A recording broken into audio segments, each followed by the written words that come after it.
So welcome back again mga ka-G-Load, no. So bago malobat ang aking cellphone, ito nga pala yung G-Load natin, no, na ginawa yung kulay green. Sa ngayon kasi hindi niyo makikita kasi madilim, malakas talaga ang ulan sa labas kaya pumasok ako. So ito, no, makikita niyo naman, no. Test fight lang naman to, no. Wala namang wala namang issue sa mga ganito. Titingnan ko lang kung makakasabay ba yung on the spot, no. On the spot na napakaliit.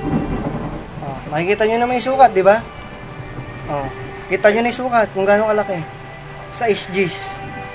No? 610. So, ina-expect ko talaga lulundag tong isang to. No? Hindi na ako mag-expect kasi sobrang laki. Good sa isang kapal, haba, kumpleto to. Pero wala tong G-Load. So, tingnan lang natin kung makakasabay tong maliit na may on the spot load dito sa malaki. No? Walang heating, baka na. Tingnan natin, ha. Ayun na. Laki talaga, guys. Kung makikita nyo to. Sobrang laki. David Ng Goliath. Ayun o. O, ayun o. Pug.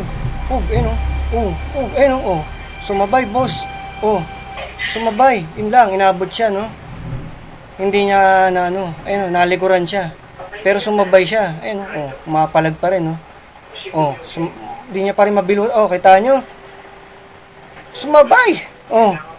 Oh, basag na to butas.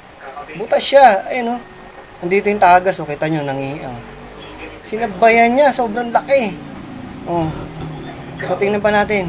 Pero talagang pantapon na to.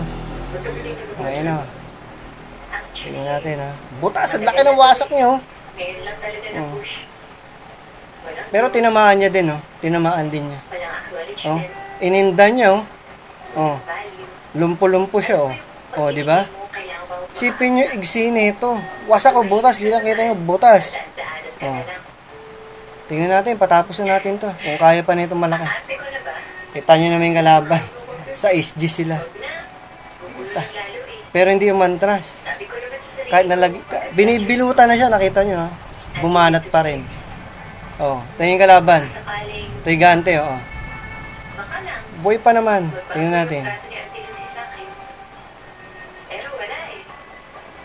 So ito na, i-surrender ko na Kasi napuruan siya. Kita nyo naman, wasak talaga. Hindi niya kinaya, sobrang laki. Pero at least, kita nyo naman nangyari dito sa malaki guys may malaki lumpo. Di ba? Lupit na.